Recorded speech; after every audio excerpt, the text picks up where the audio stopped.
Olá, querido estudante, seja bem-vindo à nossa edição da Cultura com Pipoca especial do mês de agosto. Você sabe que todos os meses nós temos um domingo especial onde o Cultura com Pipoca entra para você aqui no nosso canal do YouTube da Faculdade Adventista do Paraná. Aliás, já está inscrito no nosso canal? Se inscreva, não perca, porque todo mês você pode participar conosco. E lembrando que daqui a pouco entra um QR Code aqui embaixo para que você possa registrar a sua presença. Para não ter mais demoras, vamos então começar apresentando um convidado super especial. Nós temos hoje aqui conosco um convidado que veio de longe, veio lá do norte do Brasil, fez uma viagem com duas paradas, 2 aeroportos, está aqui produzindo material conosco, professor Rafael Christi. Seja bem-vindo ao nosso podcast, a casa é sua. Oi, Thiago, muito obrigado pelo convite. É bom demais estar aqui com vocês, é bom demais estar aí com o público que está nos acompanhando, poder compartilhar um pouquinho da nossa trajetória, da nossa história, daquilo que nos inspirou a chegar até onde chegamos, das bênçãos de Deus na nossa vida. Isso é muito bom. Que legal. Obrigado pelo convite. Que é isso, seja bem-vindo. Nós nos conhecemos ano passado ali na Bolívia, né, num evento especial, que daqui a pouco a gente fala um pouco mais sobre essa área. E o professor tem uma formação invejável. Eu, pelo menos, vou confessar que é uma inveja santa, tá? No sentido de admirar essa formação, mas eu não vou ler o currículo, não. Professor, para quem está em casa, fala um pouquinho da sua formação, da sua trajetória de formação, para depois a gente desdobrar um pouquinho isso. Bom, então, eu comecei minha trajetória acadêmica na Universidade Federal do Maranhão, ao entrar no curso de Física, fazendo paralelamente o bacharelado e a licenciatura. Ao final do curso eu decidi pela licenciatura, apesar de ter tido toda a matriz, toda a carreira do bacharelado, mas eu finalizei com a licenciatura porque abria algumas portas para concursos para professores. Terminando o mestrado, terminando a graduação, eu fiz o mestrado.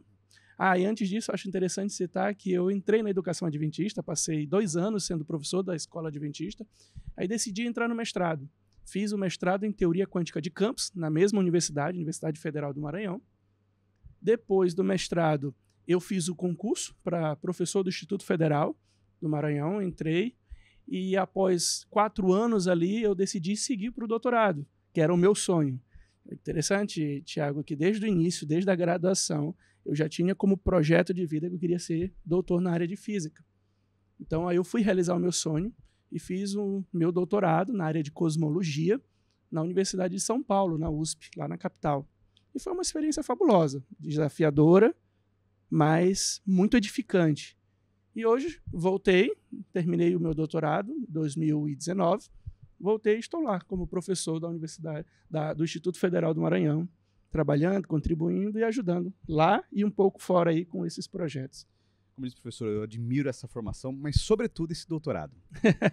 Assim, olha, para quem está em casa, talvez é um assunto pouco falado, pouco ouvido, pouco discutido. No Brasil, acho que ainda tem muito para crescer, sim, pesquisa na área.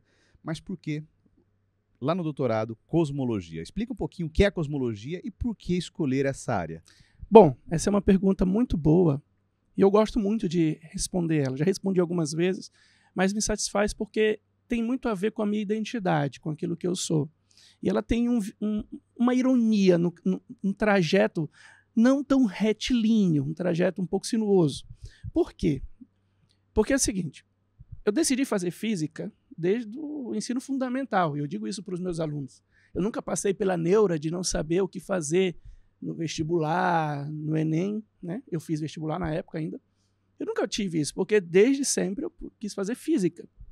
E desde do 9º ano. E eu não só queria fazer física, como eu queria trabalhar nessa área, na área que lidasse com teoria da relatividade, porque os livros que eu lia, as revistas de ciência que eu lia, é o que mais me fascinava. Buracos negros, relatividade, origem do universo, estrutura do universo. Porque a cosmologia, como você perguntou, trata disso. É a área que tenta entender o universo de uma forma integral. Nós não olhamos para o universo para as suas partes. Por exemplo, algumas pessoas me perguntam sobre planetas. Eu não sei sobre planetas. Não é astronomia, Não né? é. Ela está dentro da astronomia, mas ela não é como a astronomia, onde vai estudar a astrofísica, o comportamento dos corpos individuais. A cosmologia ela vai ter um perfil de tentar olhar para o universo como um todo e entender o universo em seu comportamento global. por exemplo, para a cosmologia, os elementos mais básicos seriam galáxias. A gente mapeia galáxias, estuda essa estrutura para tentar entender questões do universo como um todo. E as perguntas que a cosmologia vem fazer são perguntas muito curiosas e, para mim, sempre me fascinaram. Como o universo é hoje? Como ele era no passado? Ele teve uma origem? E qual será o fim do universo? E essas perguntas sempre me fascinaram. Por quê?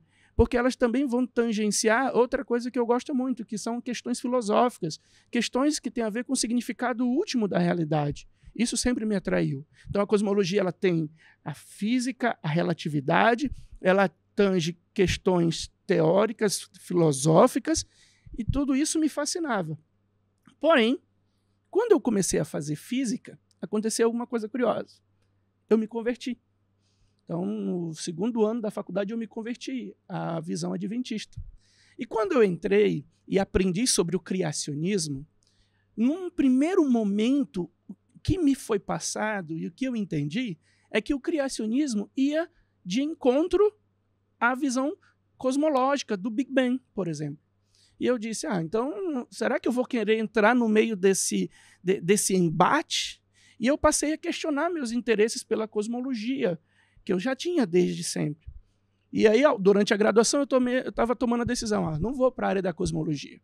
Eu acho que a cosmologia, assim como boa parte da biologia, ela é construída em cima de um viés evolucionista. Então, eu não vou fazer cosmologia, eu pensei. Mas, quando eu amadureci dentro da minha carreira acadêmica e cristã, eu passei a entender que não era assim. Ao ler mais sobre o Big Bang, ao ler mais sobre criacionismo, eu pude perceber que as coisas não eram dessa forma que haviam me ensinado logo no início, de um confronto entre as duas e que uma cancelava a outra. E aí, aquela minha paixão inicial reacendeu. Quando eu precisei escolher que área de doutorado eu fazia, eu estava quase decidindo fazer História e Filosofia da Ciência. Porém, eu decidi e disse, não, vou para meu sonho, vou fazer cosmologia. Eu quero falar sobre as questões fundamentais que estão relacionadas com a minha fé e com a minha visão de mundo, mas quero falar com alguém que entende a parte técnica, alguém que fez as contas, alguém que entende a observação. E aí eu parti para isso, mas sempre tendo em mente que o meu objetivo era trazer esse conhecimento para contribuir para a formação também das pessoas. E aí a minha trajetória foi para a cosmologia. Foi muito difícil o doutorado, porque durante o doutorado eu tive que aprender habilidades que eu não tinha. Como eu havia decidido não ir para a cosmologia desde cedo, na graduação tomei outro rumo, fui para a teoria quântica de campos, fiz muita coisa boa, gostei muito, mas eu precisei aprender muitas coisas do zero no doutorado. Isso foi muito desafiador, ainda mais num doutorado como o da USP. Porém, aprendi muito, gostei muito, e hoje eu tenho uma visão da minha fé cristã, criacionista, e da visão cosmológica muito mais sólida, muito mais harmônica, que me permite fazer palestras e participar de projetos como esses que estou aqui na FAP. Olha, muito interessante essa trajetória. Inclusive, até vamos desdobrar um pouquinho. Muitas vezes nós começamos uma carreira, começamos um curso superior, e nós estamos falando para estudantes, principalmente, que estão nessa jornada, início de jornada, e parece que mudar de caminho também é uma das opções. Sim. Dói às vezes, né? Mas pode ser assertivo. Como que a gente pode contribuir para quem ainda está lá do outro lado, sentado na carteira universitária, né, ter essa visão que uma decisão agora ela é importante, mas durante nossa trajetória nós podemos reconstruir esse caminho. E isso, para mim, é uma das os maiores triunfos do ser humano. Poder reavaliar, poder pensar. E eu recomendo isso aos meus alunos, porque existe duas linhas que se separam quando a gente trata de escolha de carreira. Existe a linha do sucesso profissional e financeiro, para você ter o seu sustento. Existe a linha de fazer o que gosta. Qualquer dois extremos é um perigo. Porém, eu sempre vou ser mais tendencioso a você buscar aquilo que você gosta, aquilo que você tem paixão. Eu tive um professor muito importante para mim na universidade que eu perguntava o que eu devo fazer no doutorado. Nesses momentos que eu estava pensando se eu seguia ou não, ele dizia assim, faz do doutorado aquilo que você lê de noite com sono e perde o sono. Então, mudar, poder reconstruir sua trajetória para atender seus anseios é fantástico. E você pode. Por quê? Não adianta você ficar se comparando com os outros. Quando eu cheguei no doutorado, eu era o tiozão. Eu estava lá porque eu precisei fazer concurso, precisei ter minha família, tudo. Quando eu cheguei lá, eu era o tiozão, garotos de 23 anos e eu com 33, 30 e pouco. E eles com 23. Mas e aí? A minha trajetória não é a mesma da deles. E fui muito feliz. Então eu recomendo sim que você esteja sempre avaliando, sempre buscando um estado melhor, sempre buscando alcançar os seus objetivos de maneira a ser feliz. Isso é fundamental. Interessante, né? Porque nós podemos alinhar os dois pontos de interesse do ser humano, que é, precisamos ter uma carreira que no sentido financeiro, isso. Exatamente, afinal de contas, precisamos sobreviver. Exato. Mas também, eu acho que assim, além da felicidade, é também colocar os nossos dons, as nossas habilidades a serviço. Isso, porque perfeito. é outro ponto importante, né? Porque Exatamente. existe aqueles que muitas vezes não tiveram uma certa orientação, não tiveram nem a oportunidade correta, até fazem um curso superior, mas de repente trabalha de qualquer jeito, se torna infeliz. Eu brinco com aquela pessoa que busca sempre a sexta-feira. Sempre a sexta-feira. É uma coisa incrível quer, isso para mim. Eu sempre fiquei pensando, eu não queria que a minha vida fosse assim. Não queria que a minha vida fosse esperar pela sexta-feira. E hoje eu posso dizer, eu até brinco isso com meus alunos, que eu não entendo como eles me pagam para fazer o que eu faço. Pois chegar em sala de aula, falar de física, chegar no meu trabalho, ler sobre física, estudar e dar aula para eles sobre esses assuntos, cosmologia, física, relatividade, é tão prazeroso que a gente se pergunta, poxa, ainda estão me pagando. Isso é interessante, né? E outro ponto, né? Já que a gente escolhe o que ama, a gente acaba tendo uma contribuição social melhor. Com certeza. Né? Porque a função social é o trabalho. Exato. Qual a função social é o trabalho? Agora, olhando para a física e para a cosmologia, de uma maneira geral, quais são as principais contribuições da cosmologia para o progresso da ciência e da sociedade como toda? Afinal de contas, né, quando há um progresso científico, a sociedade ganha. Sim. Isso é uma questão muito curiosa, porque a cosmologia, assim como muitas áreas da investigação espacial, elas não vão ter um desenrolar, um efeito logo direto no progresso tecnológico humano, a não ser de maneira indireta. Como assim? No desenvolvimento do equipamento, da tecnologia, no desenvolvimento da pesquisa, você vai contribuindo com novas tecnologias. Por exemplo, as câmeras CCDs, boa parte delas tiveram, hoje que nós usamos o tempo todo no celular ou nas câmeras, o sensor CCD foi inicialmente desenvolvido para investigação astronômica, para satélites. Então, quando você faz a investigação, vai gerar um subproduto de resultados tecnológicos fantásticos. Mas, para mim, a maior contribuição que a cosmologia vai dar é na satisfação da curiosidade humana. É na humanidade poder responder as perguntas mais fundamentais. As perguntas que a cosmologia aborda hoje são as mesmas que se abordavam desde o início. O universo tem uma origem ou não? Ele é eterno ou não? Como é a ordem do universo? Há uma curiosidade muito interessante. A palavra cosmologia, a palavra cosmos, que as pessoas sempre relacionam com o universo, tem um outro significado no grego também, chamada ordem. Também ordem. Então, quando fala de logia, que sempre pensamos estudo do universo, tem a ver também com o estudo ou reflexão da ordem. Ou seja, nós podemos pensar a cosmologia como uma busca por entender a ordem do universo. E essa é uma reflexão muito profunda, que acompanha a história da humanidade. Viver sem investigar a cosmologia seria viver sem responder as perguntas mais profundas que nós temos. Então, a cosmologia, para mim, essa é a maior contribuição. Agora, a cosmologia ela vai estar conectada com áreas fundamentais, porque foi a busca por compreender o universo que levou Einstein a propor a teoria da relatividade geral, uma nova teoria de gravidade. E essa teoria da relatividade geral fez com que nós pudéssemos compreender muitos fenômenos ao nosso redor. E uma informação, por exemplo, o GPS que nós usamos no celular faz uso de teoria da relatividade geral para fazer correções. Se nós não tivéssemos a relatividade geral aplicada no programa do nosso GPS, nós não teríamos o grau de precisão que temos hoje. Que existe, né? Nós temos uma precisão absurda na localização, graças aos efeitos relativísticos que são considerados. A precisão ao milionésimo. Isso, consegue chegar. nós conseguimos. Então, isso é muito interessante. Então, a cosmologia ela vem para saciar essa curiosidade humana.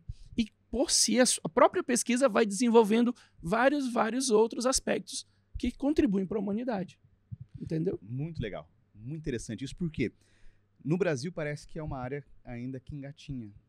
Isso é uma realidade? O Brasil ainda está crescendo nessa área da pesquisa cosmológica, da física como um todo? Afinal de contas, parece que existem algumas ciências que são mais valorizadas, preferidas, né? Mesmo por quem acessa. Ou no cenário mundial nós caminhamos mais ou menos para e passo? Olha, dizer que o Brasil não tem hoje pesquisa em cosmologia avançada e de ponta seria injusto. Por exemplo, o grupo com que eu trabalhei lá na USP tem pesquisadores de renome mundial que estão participando de grupos de pesquisa mundiais, com revistas de alto impacto. Nós temos também no Rio de Janeiro, a FRJ, CBPF, pessoas que estão também com alto desenvolvimento em pesquisa. Aqui próximo, em Florianópolis, tem também grupos de pesquisa. A cosmologia, ela tem sim uma pesquisa se desenvolvendo cada vez mais. A Unicamp recentemente contratou alguém da área de cosmologia. Recentemente não, eu acho que há cerca de 2, 3 anos. Então, essa área de pesquisa ela está se desenvolvendo. Mas eu concordo com você. Existem sim áreas que são mais valorizadas, especialmente áreas que geram mais resultados práticos e diretos para a sociedade. Então, não é o caso da cosmologia, nós sabemos, mas áreas na área de material, engenharia, vão ter isso, e eu compreendo esse processo. Porém, a cosmologia está caminhando e cada vez mais você tem novos jovens aprendendo, crescendo. Infelizmente, não são tão jovens da área cristã, porque a maioria carrega aquele preconceito, aquilo que eu falei que foi o que eu tive. Mas os outros, e o grupo está se desenvolvendo sim. Legal, professor. Por isso que é importante um momento como esse, né? Porque fala-se pouco, acho que nós precisamos divulgar de uma maneira mais popular. Obviamente, existem os canais, né? O senhor que é da área tem acesso às revistas. Sim. Mas é importante nós termos essa divulgação também das ciências, que são basilares. Exatamente. A cosmologia ela se torna basilar quando a gente vai pensar a humanidade, quando a gente vai pensar a grandiosidade, a ordem do universo, isso que reflete na gente. Isso. Uma curiosidade, antes de você falar, é que o Enem, por exemplo, sofreu uma mudança recente, trazendo conteúdos de cosmologia para os livros didáticos. Eles tinham um pouco ali no livro de geografia, né? Você lembra? Falava um pouco sobre o Big Bang ali, o universo nos livros de ciência, pouco. Agora estão no ensino médio e eles entraram como conteúdo a ser cobrado no Enem. Cosmologia, Big Bang, evolução estelar, galáxias. Eu sei porque eu passei por um processo de avaliação dos livros e vários colegas observaram que nós temos agora assuntos obrigatórios dentro dessa área de cosmologia, galáxias, extragaláctica, evolução estelar, dentro do Enem agora. E nos livros de física. E alguns colegas, inclusive, me perguntaram, mas você poderia nos ajudar? Porque os professores não têm formação nesse assunto. Não sabem como lidar com esse conteúdo mais aprofundado. Uma coisa é você falar, o universo veio de um momento inicial de alta densidade. Outra coisa é tu mostrar a relação matemática, os conceitos, evolução estelar, buracos negros. Tudo isso hoje está nos livros agora de física mais recentes. Ou seja, ampliou a necessidade, então, de formação. Exatamente. De preparação para os professores que vão trabalhar na base, e a base onde tudo começa. Exatamente. E nós podemos, então, talvez ter um vislumbre adiante de mais pessoas indo na física, que é uma área linda da ciência. Com certeza. E desdobrando, né, na cosmologia, enfim, nessa área que ainda precisa de mais pessoas. Eu acho que sempre é importante nós cativarmos. Com certeza. Porque existe aquele leque de... Além das queridinhas, né, existe o leque, geralmente, que nós temos de cursos superiores que acaba meio que repetindo. E física é um campo gigantesco. Isso, com muitas possibilidades. Muitas possibilidades, né? Não quero astrofísica. parte quântica vem ganhando força hoje. A computação Isso. quântica está aí, uma Computação coisa prática. quântica. Acredito que ainda está caminhando bem. Tá, né? Aqui no Brasil os grupos estão crescendo muito, Aham. muito forte. Inclusive acelerador de partículas, nós temos no Brasil agora, né? Temos, Os Sirius ali, isso. né? Em Campinas, né? Sim, nós temos aceleradores de partículas. A física, eu gosto de pensar que a física é uma área com ferramentas para você desenvolver em muitas áreas. Dá um exemplo curioso. Eu tive, de 10 colegas que eu tive durante o meu período de doutorado, pelo menos 8 saíram da cosmologia. Ah, mas por que eles saíram? Porque era ruim? Não. É porque o pessoal da área de análise de dados, banco, seguradoras, foram lá e contrataram eles por causa do nosso conhecimento em análise de grandes quantidades de dados, uso estatístico de computação. Então, a física te dá ferramentas que te permitem entrar em diversas áreas. E muita gente pensa que não. Eu poderia, ter escolhido um mestrado na área de física médica e estar trabalhando em um centro hospitalar de alto padrão. Uhum. Então, existem muitas possibilidades. Vamos virar um pouquinho agora a nossa conversa. O senhor disse que durante a graduação teve uma mudança de vida ali, a partir do 2º ano. Pegando isso e trazendo agora na perspectiva cosmológica. Certo. Professor, como que a cosmologia aponta evidências da criação? Isso é muito interessante, é uma pergunta crucial. Quando você pensa na criação, você pensa que as evidências para a criação vão ser apenas evidências aqui, presentes, e pensa que muitas vezes tem o preconceito de que a ciência vai ser inimiga da religião e que vai afastar você de uma compreensão religiosa da realidade. A minha experiência e aquilo que eu venho aprendendo ao longo dos últimos anos é exatamente o oposto disso. Para mim, cada vez que você olha para a natureza e vê padrão, e vê equações matemáticas regendo comportamentos, você está vendo ali uma digital do Criador. E a cosmologia, quando eu passei a conhecê-la um pouco mais, mostra exatamente isso. Só para você ter uma ideia, nós temos uma teoria de gravidade, que é a relatividade geral, que é uma teoria extremamente bem fundamentada, com equações sólidas matemáticas. A equação de Einstein, que descreve a relatividade geral, é um conjunto de 16 equações e que nós aplicamos ela ao universo. Ou seja, o universo obedece às equações da relatividade geral. A pergunta é, como algo tão complexo como 16 equações da relatividade geral acabam descrevendo a natureza, sendo que essa natureza teria vindo do acaso? Uhum.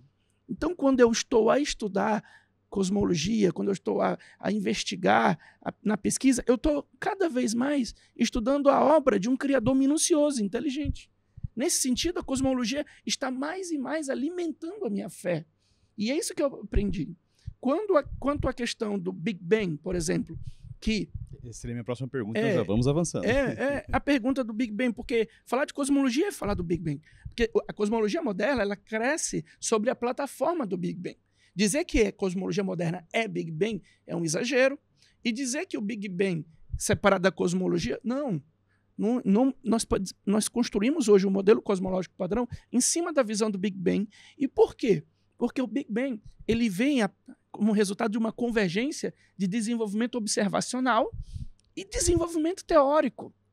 Então, quando você vê a cosmologia descrita por um modelo matemático, um modelo físico, como o Big Bang, que diz que o universo veio de um estado inicial muito denso e ele passa a se expandir. E nós estamos vendo essa expansão descrita por equações de Einstein, que vão virar as equações de Friedman.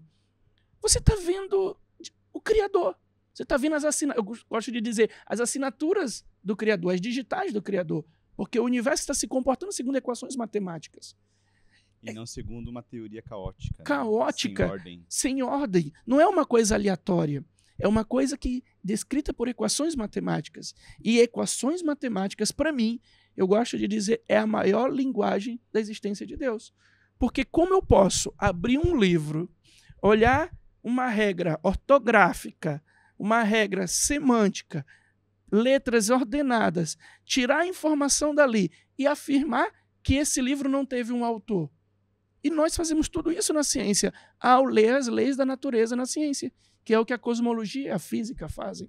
Então, a cosmologia passou a me dar suporte para entender isso. Agora, sobre o Big Bang.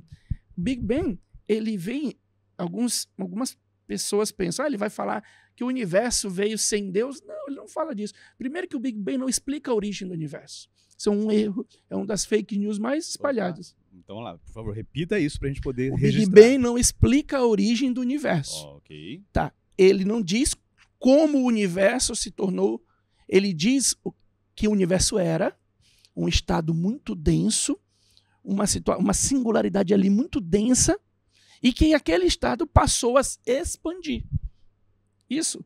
O que causou aquele momento inicial de expansão não é falado, não tem teoria sobre isso, não temos física sobre isso. Alguns físicos vão além e dizem, não, nós provamos que o universo veio do nada. Não existe isso. O nada que eles falam é um nada de flutuação quântica, é um nada com leis da física. Isso nunca vai ser nada. Isso não é o nada. Preconiza uma pré-existência de algo. Preconiza uma pré-existência, exatamente. Você tem leis físicas funcionando, você tem flutuações energéticas acontecendo. Isso não é o nada. Nós temos um modelo físico, que é o Big Bang, resultado de equações matemáticas muito sólidas, que descreve que o universo era muito denso. Muito não, era uma singularidade, um ponto. E esse ponto ele se expande. E o Big Bang foi obtido inicialmente, teoricamente, por um padre chamado Georges Lemaitre, que ele não entendia que você tinha que trazer religião para a ciência, ele não pensava isso.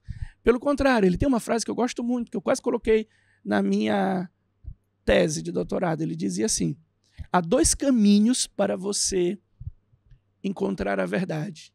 Eu escolhi os 2. Eu gosto muito.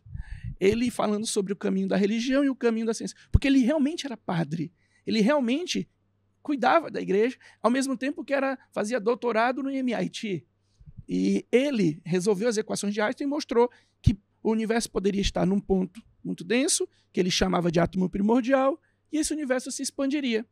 Tudo bem, foi um modelo teórico. Porém, 2 anos depois dele fazer essa previsão, Edwin Hubble, usando 2 técnicas observacionais modernas, mede a velocidade das galáxias e as posições dela, e descobre que as galáxias estavam se afastando umas das outras e de nós. E quanto mais longe essas galáxias estavam, mais rápido elas se distanciavam. O universo estava se expandindo, como Lemaitre havia feito as contas 2 anos antes. Então você tem aqui, Tiago, eu gosto de pensar nisso, uma convergência observacional e teórica acontecendo. Matemática, né? Matemática acontecendo. Não é uma coisa que veio do nada, não foi um ateu que veio, muito pelo contrário. Vou te contar uma curiosidade que também pouca gente sabe. Houve muita resistência da comunidade científica para aceitar o modelo proposto por Lemaitre, do Big Bang. Por quê? Por quê? E a resposta é mais curiosa ainda. Eles sabiam que, ao propor um início para o universo, a ciência estaria se aproximando de uma visão de criação da religião.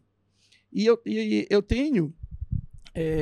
nós estamos aqui, não sei, fazendo gravações das aulas da pós-graduação, né, da FAP, e eu tenho citações de historiador da ciência dizendo que a razão por que os cientistas como Einstein, como Arthur Eddington, que foi quem demonstrou que a teoria da relatividade geral era verdadeira, a razão por que eles rejeitavam o Big Bang é porque eles sabiam que isso se aproximava de uma visão de criação, do Gênesis especificamente.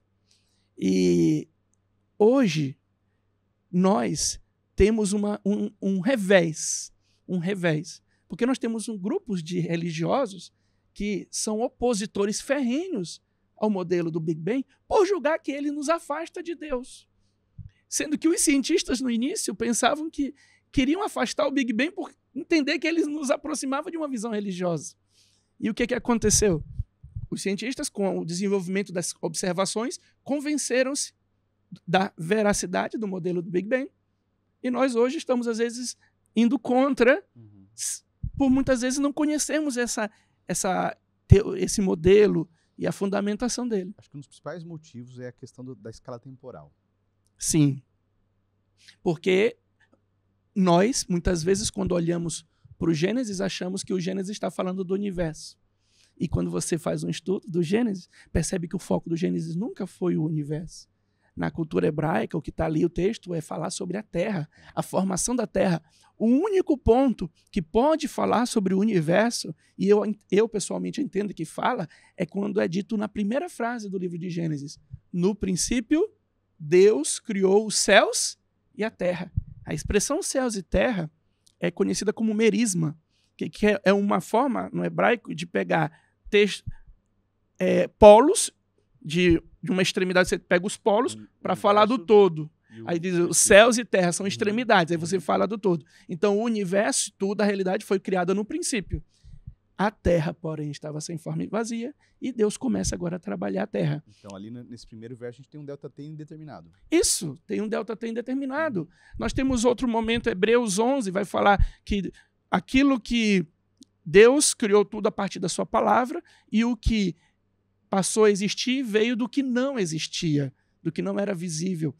Nós estamos observando aqui que Deus, sim, é o Criador, mas que o Gênesis não determina quanto tempo isso aconteceu. Alguns tentam colocar o universo dentro da semana da criação, o que traria de gigantescos problemas, não só na interpretação teológica, como na ciência básica.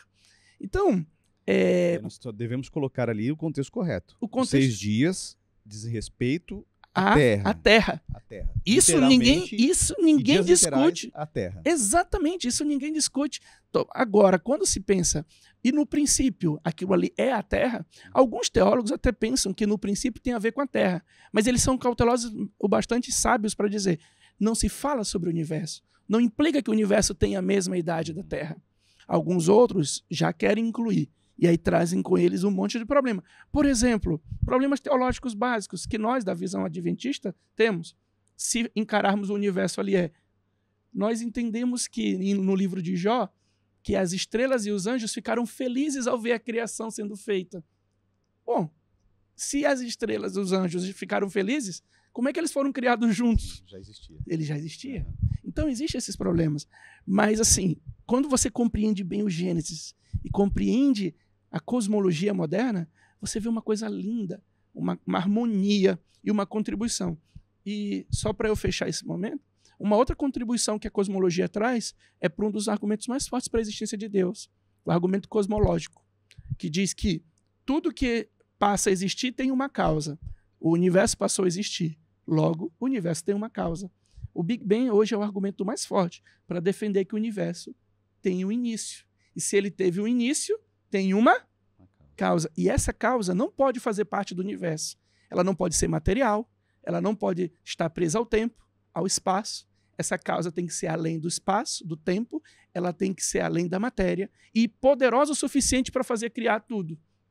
Quem melhor responde essa causa? Teologicamente nós encontramos uma resposta. Teologicamente, nós temos uma resposta que filosoficamente responderia muito bem. Cientificamente nós não podemos definir, mas filosoficamente, teologicamente, fica bem, para mim, pessoalmente, evidente qual é a resposta. É o nosso Deus. Nossa, que aula, hein? Que momentos nós temos, assim, um crescimento dessa percepção, que afinal de contas existe, hoje parece que uma briga fé e ciência. Sim. E nós como adventistas, na verdade, inclusive, falamos não. O que nós temos que fazer é uma integração entre fé e ciência. Exatamente, entre fé e ciência. Porque nós sabemos de onde vem a verdadeira ciência. Exatamente. E quando nós falamos de verdadeira ciência, é literalmente as leis que regem a física, as leis que regem o universo de um ser que é maior do que o universo. Do que tudo isso. E nós podemos também, outro aspecto que a cosmologia contribui para a fé, como eu te falei, ao dizer que a natureza é regida por equações, nós temos um universo que é inteligente, no sentido de ser algo inteligível, seria melhor dizendo, algo que pode ser compreensível. Isso é uma evidência fabulosa. Por quê? Por que seres humanos, a princípio criados pelo acaso, são capazes de entender equações tão complexas do universo? O que faz com que nós consigamos compreender o universo? E aqui eu gosto de falar, eu tenho um termozinho que eu criei para falar disso. Para explicar como nós conseguimos entender o universo, eu chamo o que de tríade epistemológica. É o fato de que só Deus, trazendo Deus para a equação, nós conseguimos entender. Porque, qual é o dilema, Tiago? O universo se desenvolve casualmente, sob o ponto de vista da evolução. O ser humano, casualmente. do ponto de vista da evolução. Como é que esses dois se entendem? Sim. Como é que Se conecta, né? Como é que o ser humano consegue entender a natureza? E nós conseguimos entender a natureza. Nós construímos matemática, física, ciência como um todo. Como isso acontece? A única explicação que conecta os dois é o mesmo Criador. O mesmo Criador que fez o universo também fez o ser humano. E ele faz o ser humano à sua imagem e semelhança. E faz a natureza e o universo como um reflexo de si mesmo também. Portanto, tendo o mesmo Criador, homem, natureza ou universo, o mesmo Criador, nós conseguimos entender a linguagem com a qual o universo foi criado, a sua matemática profunda, suas propriedades. Então, quando eu vejo as equações matemáticas e vejo um universo inteligível, eu estou contemplando a inteligência do meu Criador. E eu estou descobrindo que o meu Criador é um ser inteligente. E eu gosto de dizer que isso tem uma implicação teológica muito forte. Que um ser inteligente, que criou seres inteligentes, precisam se relacionar de maneira inteligente. E aí isso vai eliminar muitas formas de adoração que tem a ver com perda da consciência. Não, vamos conversar com Deus, vamos orar, vamos pensar. Isso é magnífico, vamos estudar a sua palavra. Então, a cosmologia serve de estímulo. E até afastar do animismo, né? Daquela coisa, né? Dos objetos que foram criados. Não, são... Do espiritualismo. Exato. Afasta dessas visões de mundo, de cristianismo dessa maneira. Isso é muito, muito, muito, muito estimulante para mim, pessoalmente. Que legal. Que baita momento nós estamos tendo aqui para conversarmos sobre um assunto pouco falado. Isso. Tão importante, tão basilar para nós compreendermos quem somos. E não somente no campo meramente científico da ciência dura, né, mas no campo filosófico e no campo, por que não, da fé. Isso, campo teológico. Teológico da fé. Exato. Professor, nós estamos quase acabando aqui. Nós temos agora alguns minutinhos para dar aqueles recadinhos assim, dicas para quem está começando a carreira, para quem olhou para cá e falou assim, olha, eu preciso entender melhor o universo, eu preciso entender melhor como tudo isso se conecta com um Criador. Quais são as dicas para quem quer começar essa jornada, para quem quer começar a aprofundar? Eu sei que talvez já estão fazendo uma faculdade, sim. Mas pode ser uma bibliografia, pode ser algumas fontes ali, para a gente poder não ficar na tábua rasa. Afinal de contas, nós somos seres aprendentes, independente da área que nós estamos cursando, nós somos seres aprendentes. Deus nos deu essa capacidade de aprendermos, né? Deus deu a ciência para termos isso, e tem muito jovem hoje sedento, que fica ali na tábua rasa, porque muitas vezes não tem uma orientação correta, que acho que a nossa função também como cultura, como pipoca, né? Isso. Falarmos sobre isso. Não, essa é uma pergunta muito importante. Poder falar para você que está assistindo, falar para as pessoas sobre que passos você pode dar para formar a sua fé. E eu vou te dizer o seguinte, Tiago, pode parecer um pouco clichê, mas o primeiro passo que eu acho que você deve, que eu acho não, que eu digo que deve se dar, é ter uma relação de fé viva com Deus. Você ter comunhão com Deus, comunhão de oração, comunhão de estudo da palavra de Deus. Porque se você não conhece o fundamento básico da fé, que é a própria palavra, você não está em condições de ir para um outro nível, de compreender outras ideias que estão além da palavra. Então, o estudo sistemático da Bíblia seria o primeiro passo. Eu gosto de deixar isso ressaltado, porque às vezes os jovens vão com muita gana para o estudo acadêmico sem ter uma base teológica forte. Esse é um primeiro momento. Num segundo momento, eu quero te dizer que eu queria muito que tivessem me dito, quando eu era jovem, que existe muita literatura boa para fundamentar a sua fé, para te inspirar e te orientar nessas áreas. Hoje, eu recomendaria vários livros, mas se eu fosse escolher alguns poucos, eu diria os livros do professor John Lennox. John Lennox é ex-professor, ele é professor jubilado da Universidade de Oxford em matemática. Então, ele é um cristão e ele escreveu um livro, uma primeira edição, que é a ciência não enterrou a Deus. Por que a ciência não enterrou a Deus?